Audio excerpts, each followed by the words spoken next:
Assalamualaikum warahmatullahi wabarakatuh.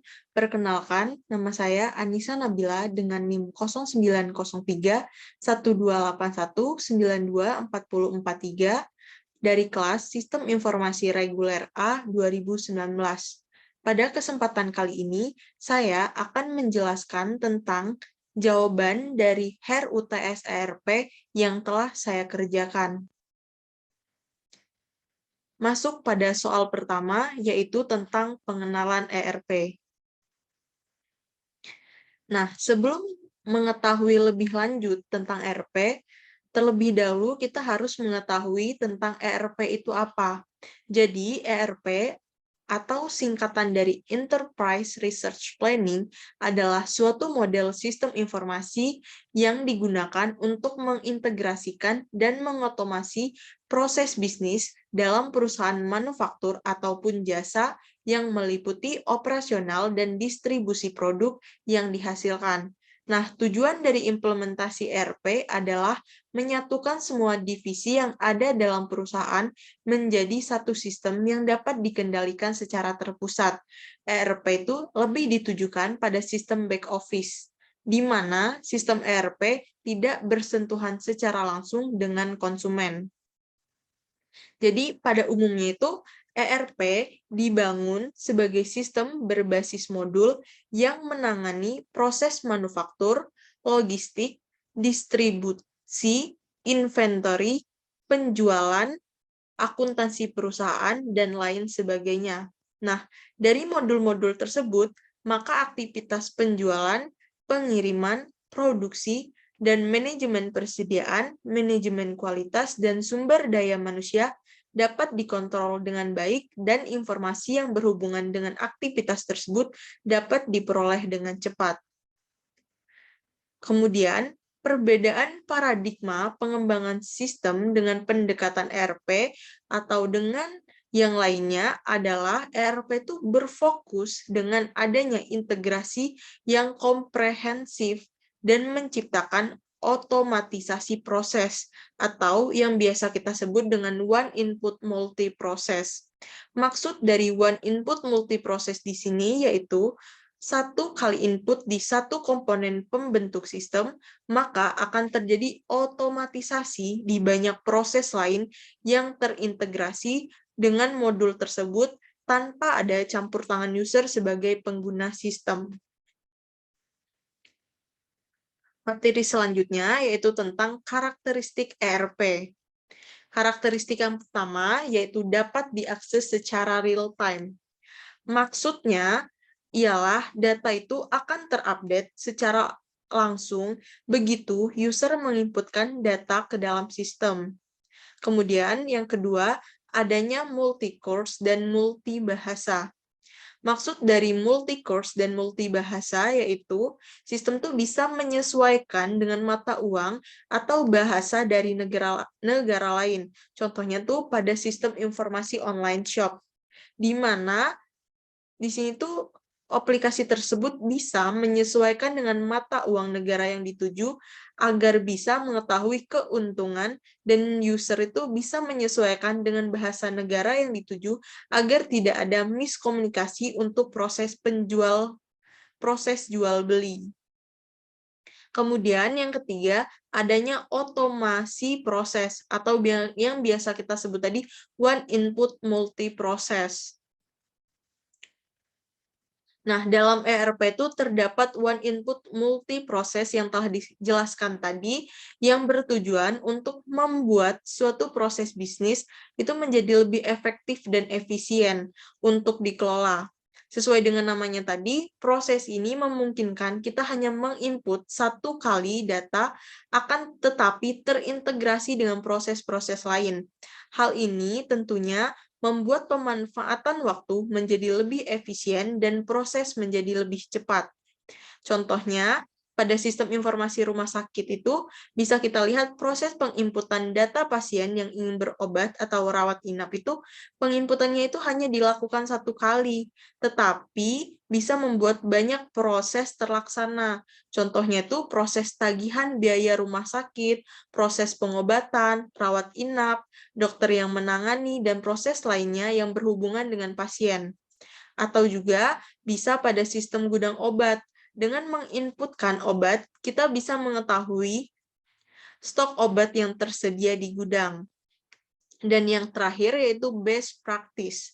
Maksud best practice di sini yaitu pengembang sistem mencari contoh aplikasi dirasa yang terbaik penerapannya untuk kemudian diadopsi atau diambil aplikasinya lalu disatukan dengan modul-modul aplikasi lainnya.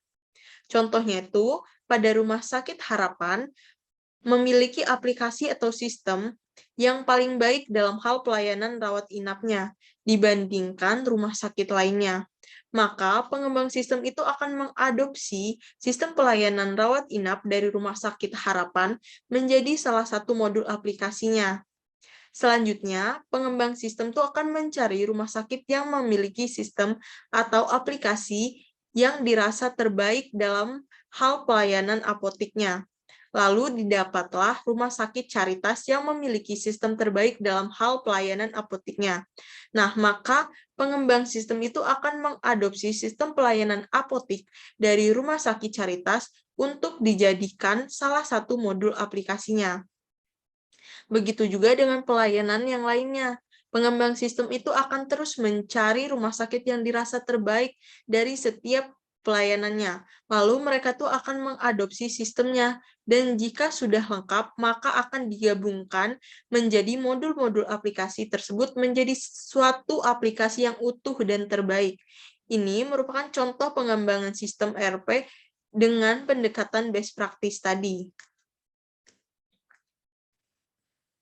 Selanjutnya ada manfaat ERP.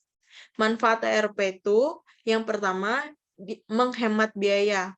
Nah, dengan sistem ERP, perusahaan itu dapat mengurangi biaya administrasi dan operasional karena adanya pengotomatisan pada sebagian besar proses bisnis, maka perusahaan itu dapat memangkas biaya untuk tenaga kerja.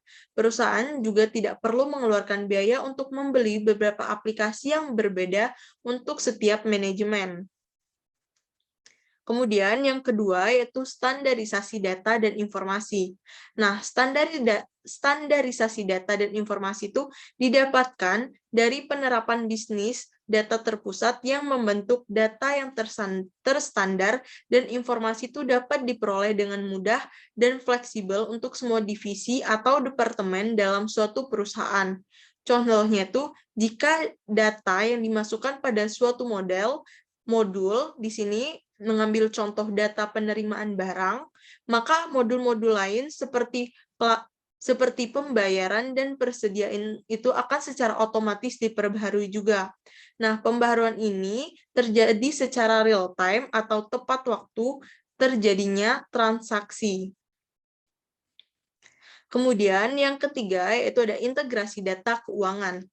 Nah, untuk mengintegrasi data keuangan sehingga top manajemen bisa melihat dan mengkontrol kinerja keuangan perusahaan dengan lebih baik.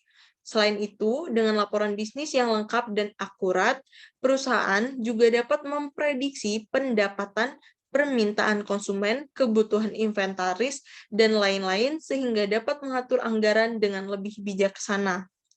Yang ketiga yaitu standarisasi proses operasi. Jadi, untuk menstandarkan proses operasi melalui implementasi best practice tadi, sehingga terjadi peningkatan produktivitas, penurunan inefisiensi, dan peningkatan kualitas produk. Selanjutnya, lanjut ke soal nomor 2, yaitu tentang implementasi ERP di perusahaan atau negara. Jadi, dalam pengimplementasian ERP membutuhkan persiapan yang matang, karena kesalahan implementasi itu akan mengakibatkan kerugian yang tidak sedikit. Tahap paling awal dari implementasi ERP adalah membangun bisnis proses yang baik. Nah, tanpa bisnis proses yang baik, semua sistem informasi berbasis komputer dengan teknik apapun itu tidak akan mampu meningkatkan efisiensi dan efektivitas perusahaan tersebut. Selain itu, kesiapan karyawan juga akan perubahan sistem merupakan salah satu hal yang perlu diperhitungkan. Nah, rancangan ERP yang sempurna itu tidak akan membantu jika tidak dijalankan dengan baik. Jadi, yang harus kita ingat adalah tidak semua perusahaan itu membutuhkan ERP dalam sistemnya. Karena proses bisnis setiap perusahaan itu bersifat unik, sehingga ERP dalam satu perusahaan belum tentu dapat digunakan pada sistem di perusahaan yang lain. Atau perbaikan proses bisnis dalam perusahaan itu cukup untuk meningkatkan efisiensi dan efektivitas. Agar sebuah perusahaan itu dapat menerapkan konsep ERP dengan baik, setiap aspek dari organisasi, manusia, informasi, dan teknologi itu harus dipersiapkan dengan baik.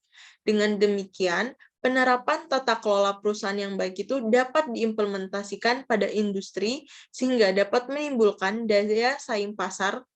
Nah, berikut ini. Nah, selanjutnya ada komponen-komponen yang mempengaruhi implementasi DERP. Yang pertama yaitu ada pihak manajemen dan karyawan.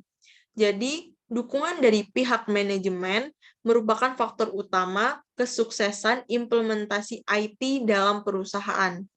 Para eksekutif perusahaan itu harus memiliki pengertian bahwa IT itu adalah membutuhkan strategi pengembangan yang dinamis dan berkesinambungan. IT itu harus berjalan seiring dengan proses bisnis perusahaan. Selain itu, pihak eksekutif itu harus membawa CIO ke jalan yang sama dengan jalannya perusahaan. Selain itu, karyawan juga memegang peranan yang penting dalam keberhasilan implementasi ERP. Nah, sebaiknya sebelum implementasi dijalankan, karyawan itu harus dipersiapkan untuk perubahan besar yang akan terjadi. Bila perlu, karyawan itu diikut sertakan dalam tahap analisis proses bisnis, sehingga terbangun rasa memiliki yang kuat terhadap sistem baru. Dengan demikian, ketika implementasi benar-benar dijalankan, karyawan itu telah siap dan memiliki kemauan untuk belajar mendukung keberhasilan ERP tersebut. ERP itu tidak semua identik dengan perampingan karyawan. Nah, pemikiran ini tuh harus dapat menyebabkan karyawan antisipasi terhadap perubahan ke sistem ERP karena merasa posisinya terancam dengan kemudahan yang ditawarkan oleh ERP. Yang kedua, yaitu ada bisnis proses. Untuk membangun sistem ERP, bisnis proses itu harus disusun dengan jelas dan tepat. Tanpa proses bisnis yang benar, sistem apapun yang diterapkan itu tidak akan mampu memperbaiki keadaan perusahaan. Dalam membangun sistem ERP, sebaiknya itu batasan sistem yang akan dibangun itu harus jelas, sehingga implementasi ERP itu tidak berkembang ke hal-hal yang tidak diperlukan. Yang ketiga, ada vendor. Vendor itu adalah perusahaan yang menyediakan paket pada sistem ERP yang akan diimplementasikan di perusahaan. Selain menyediakan software dan hardware, vendor juga harus memberikan pelatihan pada karyawan perusahaan yang yang menggunakan jasanya, agar karyawan itu terbiasa dengan sistem IT yang baru dan memastikan sistem yang baru ini berjalan sesuai dengan permintaan perusahaan dan sesuai dengan proses bisnisnya. Vendor juga harus memiliki respon yang cepat terhadap masalah yang dihadapi perusahaan maupun error yang terjadi pada sistem. Sebelum menentukan vendor mana yang akan digunakan, sebaiknya perusahaan itu harus menyelidiki latar belakang dan profil dari vendor tersebut.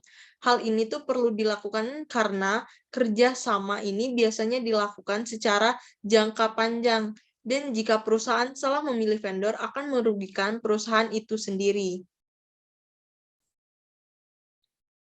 Kemudian, selanjutnya ada perusahaan di Indonesia yang telah menerapkan ERP. Di sini saya mengambil contoh yang pertama ada Gojek. Gojek itu merupakan salah satu perusahaan jasa di Indonesia yang telah menerapkan sistem ERP. Gojek itu adalah perusahaan berbasis digital yang telah lahir sejak tahun 2010 di ibu kota negara Indonesia, yaitu Jakarta, yang didirikan oleh Nadiem Makarim. Nah, sistem ERP yang pertama pada perusahaan Gojek adalah Transaction Processing System, yang merupakan sistem pembayaran. Pada perusahaan Gojek, sistem pembayaran itu akan masuk ke sistem ini. Kalkulasi pembayaran berupa biaya perjalanan, penambahan Gojek kredit, dan book order yang berisikan informasi pelanggan. Kemudian, sistem ERP yang kedua adalah Enterprise Collaboration System, yang digunakan untuk meningkatkan komunikasi sesama anggota. Perusahaan ini menggunakan sistem ini dengan menghubungkan seluruh cabang ke dalam satu jaringan.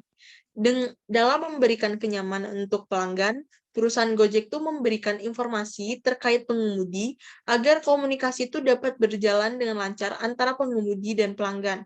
Contohnya, misalnya saat kita memesan GoCar atau GoRide, kita tuh dapat berkomunikasi langsung dengan pengemudi dan kita juga dapat melihat informasi langsung pengemudi, lokasinya di mana, platnya berapa, dan lain sebagainya. Kemudian, sistem itu akan otomatis jika pengemudi sudah berada lokasinya dekat dengan kita akan terdapat pemberitahuan. Contoh selanjutnya yaitu PT Unilever.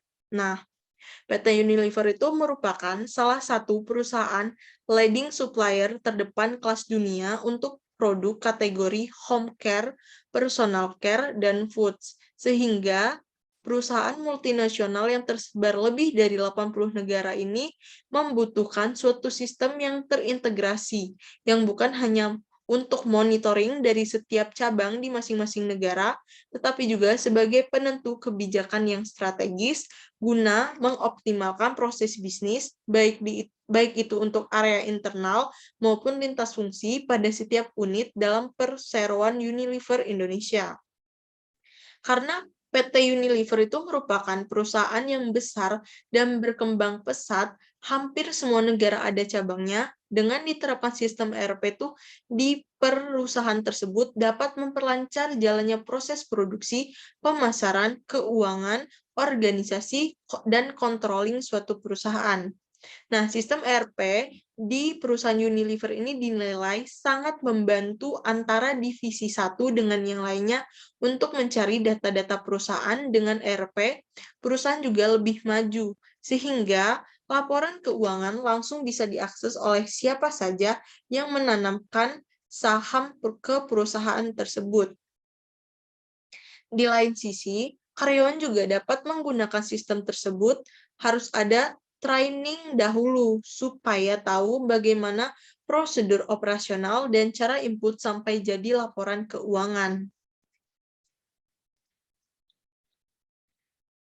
Soal nomor 3 yaitu tentang aplikasi SAP. SAP adalah singkatan dari System Application and Processing. SAP merupakan tools IT atau software ERP yang mempunyai kemampuan untuk mendukung semua transaksi yang perlu dilakukan suatu perusahaan. SAP itu bisa di-customize sesuai dengan modul-modul. Semua modul di aplikasi SAP itu dapat bekerja secara terintegrasi dan terhubung yang satu dengan yang lainnya. Kemudian, sistem SAP itu didesain dan dibangun dengan mempertimbangkan kebiasaan terbaik dari proses bisnis yang ada dari banyak perusahaan di seluruh dunia, sehingga menjadikannya secara fungsi tersedia lengkap dan terintegrasi antar bagian-bagian dari proses tersebut, mulai dari proses pembelian barang, penerimaan barang, mengelola stok barang, pembayaran hutang, penjualan, sampai kepada pengelolaan data keuangan dan akuntansi.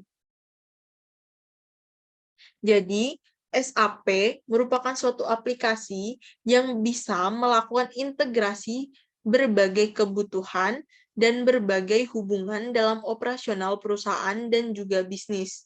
SAP itu dinilai menjadi alat yang sangat membantu sebab berbagai hal yang berkaitan dengan operasional perusahaan terintegrasi dalam satu software saja, sehingga perusahaan itu pengaturannya akan lebih mudah dibandingkan dengan menggunakan cara yang manual.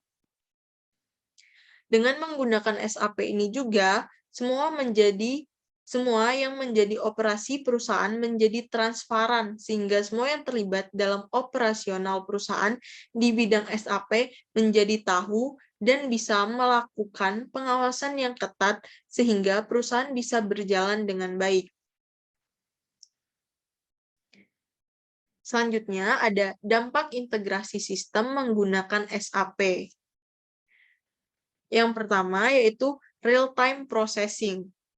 Jadi, perubahan yang dilakukan pada satu modul secara otomatis itu akan mengupdate modul yang lainnya bila informasi yang dirubah berkaitan dengan modul tersebut. Nah, data itu akan terupdate secara langsung begitu user menginputkan data ke dalam sistem. Hal inilah yang kita sebut dengan istilah real-time processing. Yang kedua yaitu integrasi secara sistem itu bisa terjadi dengan syarat bahwa seluruh perusahaan itu harus menggunakan satu sumber data yang sama, baik untuk data customer, data produk, maupun data vendor. Yang ketiga yaitu transparansi data.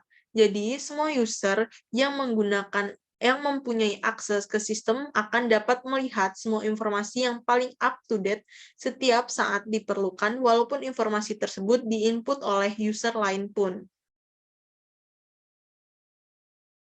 Selanjutnya, yaitu ada keuntungan menggunakan SAP. Jadi, SAP banyak digunakan oleh perusahaan.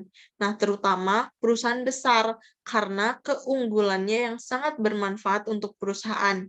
Dari banyaknya keunggulan dari cara kerja SAP, nah berikut ini tuh ada beberapa keuntungan yang akan didapatkan perusahaan ketika menggunakan sistem ini. Yang pertama, yaitu untuk meningkatkan produktivitas. Program SAP yang sudah terintegrasi dengan baik sehingga dapat meningkatkan produktivitas para karyawan. Berbagai pekerjaan tentu lebih mudah dikerjakan dengan bantuan SAP sehingga karyawan tuh dapat melakukan pekerjaan lainnya. Kemudian yang kedua, pekerjaan menjadi lebih efisien. SAP itu akan membantu seluruh data terintegrasi dengan baik dengan berbagai database yang disediakan, sehingga sistem SAP itu mampu merampingkan proses bisnis dan membuat perusahaan lebih cepat dan mudah dalam mengumpulkan data. Yang ketiga, yaitu memiliki fitur yang lengkap. SAP ERP itu memiliki berbagai fitur analitis seperti keuangan, evaluasi kerja, dan pengambilan keputusan. Fitur yang lengkap ini yang membuat SAP dapat memenuhi berbagai kebutuhan bisnis. Kelengkapan fitur ini juga membuat sistem SAP cocok digunakan untuk hampir seluruh dimensi bisnis yang ada karena akan memberikan fleksibilitas untuk pertumbuhan dan kemajuan perusahaan. Dan yang keempat yaitu data tidak bisa diduplikasi. Jadi, data yang disimpan di sistem SAP itu tidak bisa diduplikasi, sehingga bisa menjamin kerahasiaan data penting yang dimiliki oleh perusahaan. Selain kerahasiaan yang terjaga, setiap proses yang tercatat di SAP itu akan distandarisasi, sehingga perusahaan itu memiliki standarisasi yang baik. Selanjutnya, yaitu ada modul-modul di SAP. Yang pertama, yaitu ada Production Planning. Production Planning merupakan modul di SAP yang berfungsi untuk menjalankan proses perencanaan dan melakukan kontrol terhadap manufaktur di dalam perusahaan. Modul ini mencakup konfigurasi sistem yang menyeluruh, data master, dan juga mencakup berbagai macam solusi bagi proses produksi perusahaan. Yang kedua, ada material management. Nah, material management merupakan modul SAP yang tujuannya adalah membantu proses pembelian serta membantu dalam manajemen inventaris. Modul ini bisa diintegrasikan dengan modul SAP lainnya seperti SD, QM, PP, dan masih banyak lagi lainnya. Kemudian ada modul sales dan distribution. Nah, modul ini digunakan sebagai peningkatan efisiensi dan aktivitas operasional perusahaan yang berkaitan dengan pesanan pembeli. Yang keempat, ada modul human research. Manfaat dari modul ini ialah untuk melakukan integrasi terhadap semua proses di dalam Departemen Human Research. Proses tersebut mulai dari aplikasi atau registrasi, administrasi para karyawan, manajemen waktu, pemenuhan gaji, dan masih banyak lagi lainnya. Kemudian ada modul quality management. Modul ini digunakan untuk mengecek kualitas dari serangkaian proses yang terjadi dalam bidang logistik. Selanjutnya ada modul project system. Nah, modul ini tuh digunakan untuk mengintegrasikan semua proses di perencanaan proyek, eksekusi, dan juga kontrol perusahaan. Modul selanjutnya yaitu ada financial accounting. Jadi, modul ini merupakan modul yang sering kali ditemukan pada standar yang mana sering kali ditemukan pada bagian akuntan, cash management, general ledger, payable account, dan beberapa hal lainnya yang berhubungan dengan finansial dan akuntansi. Kemudian ada modul controlling. Modul ini tuh mencangkup bagian cost accounting. Di sisi lain, modul ini akan dimulai dengan cost center accounting, cost element, hingga analisis profit yang dimiliki oleh perusahaan. Kemudian ada modul plan maintenance. Jadi, modul ini adalah suatu solusi untuk proses administrasi dan perbaikan sistem secara teknis. Kemudian ada modul asset management. Jadi, modul ini tuh untuk membantu pengelolaan atas keseluruhan fixed asset, meliputi proses asset accounting, tradisional, dan technical asset management, sampai ke investment controlling. Dan soal keempat yaitu tentang MRV2. MRV merupakan singkatan dari Manufacturing Research Planning, merupakan suatu sistem informasi manufacturing formal dan eksplisit yang mengintegrasikan fungsi-fungsi utama dalam industri manufaktur, seperti keuangan, pemasaran, dan produksi. Nah, sistem MRV2 ini mencakup dan mengintegrasikan semua aspek bisnis dari perusahaan industri manufaktur, sejak perencanaan strategik bisnis pada tingkat manajemen puncak atau top management sampai perencanaan dan pengendalian terperinci pada tingkat manajemen menengah dan supervisor. Kemudian memberikan umpan balik kepada tingkat manajerial di atasnya.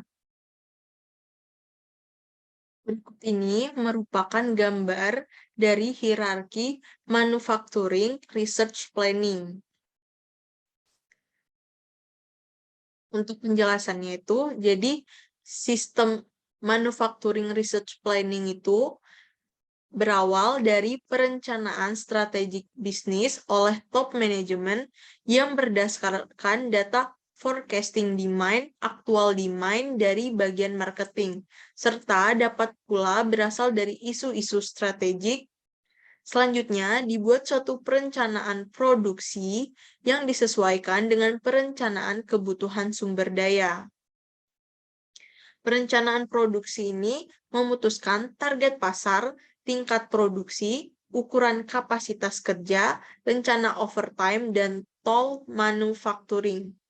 Rencana produksi dibuat harus dengan mempertimbangkan keterbatasan kapasitas produksi dengan membuat suatu perencanaan kebutuhan sumber daya yang berkaitan dengan kapasitas fasilitas, perlengkapan, dan tenaga kerjanya.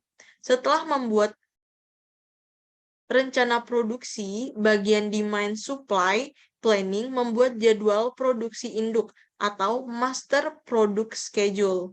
Dengan menggunakan semua sumber daya yang tersedia, master product schedule kemudian disesuaikan dengan melakukan raw cut capacity planning.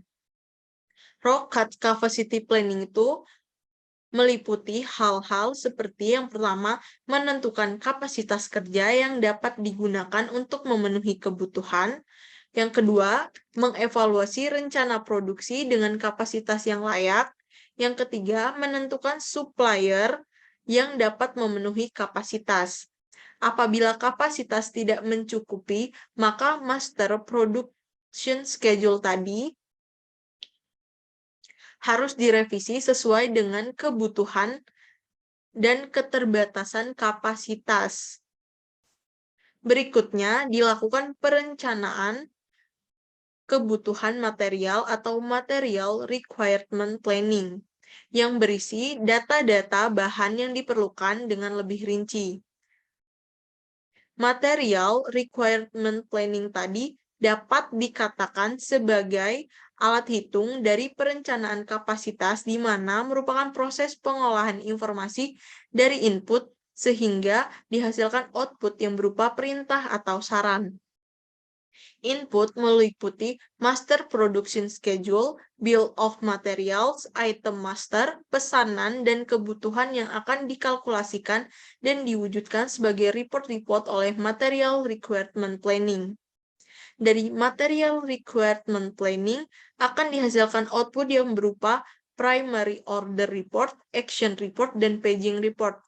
Nah, order report merupakan perintah atau saran untuk melakukan pemesanan. Action report merupakan report yang berisi perintah atau saran untuk memajukan atau memundurkan pemesanan atau menambah atau mengurangi jumlah yang dipesan. Sedangkan paging report berisi keterangan tentang penggunaan dari masing-masing item. Dari output akan ada umpan balik ke proses material requirement planning dan juga ke input. Proses umpan balik ini berfungsi untuk memberikan evaluasi terhadap proses dan input sehingga diperoleh pengendalian inventory yang lebih optimal. Kemudian, perencanaan kebutuhan kapasitas atau capacity requirement planning dilakukan untuk membandingkan pesanan-pesanan produk yang direncanakan untuk mengetahui apakah kapasitas yang tersedia ini menjadi kelebihan beban atau overloads atau kekurangan underloads. Capacity requirement planning merupakan tahap penentu kapasitas yang dibutuhkan sesuai hasil material requirement planning. Kebutuhan kapasitas itu akan dibandingkan dengan kapasitas yang dapat digunakan. Modifikasi dilakukan misalnya dengan menambah overtime, merubah urutan produksi, menambah jumlah operator. Ketika kapasitas yang dapat digunakan tidak dapat mencukupi, meski telah dilakukan modifikasi, maka perlu dilakukan perubahan MPS atau Master Production Schedule. Masalahnya, merevisi Master Production Schedule akan merevisi Material Requirement Planning, dan output kebutuhan kapasitas juga berubah. Capacity Requirement Planning itu dibuat untuk menyesuaikan apakah Material Requirement Planning yang dibuat mendapat persetujuan dan kesanggupan dari bagian gudang, supplier, dan produksi. Jika Capacity Requirement Planning dapat diterima, output dari Material Requirement Planning akan menjadi basis bagi pesanan produksi atau production order untuk diteruskan ke lantai produksi atau shop floor dan basis bagi perusahaan bagi pesanan pembelian untuk diteruskan ke pemasok atau supplier. Selanjutnya, dibuat suatu produk activity control atau PAC untuk merupakan pengendalian input atau output, urutan pemesanan, penjadwalan pemesanan, dan menentukan tindakan perbaikan apabila terdapat gangguan. Proses ini berlanjut terus dengan memperbarui jadwal produksi induk berdasarkan sumber-sumber daya yang tersedia untuk mencapai sasaran strategik dari bisnis itu. Mungkin sekian yang dapat saya sampaikan. Terima kasih telah menyaksikan. Wassalamualaikum warahmatullahi wabarakatuh.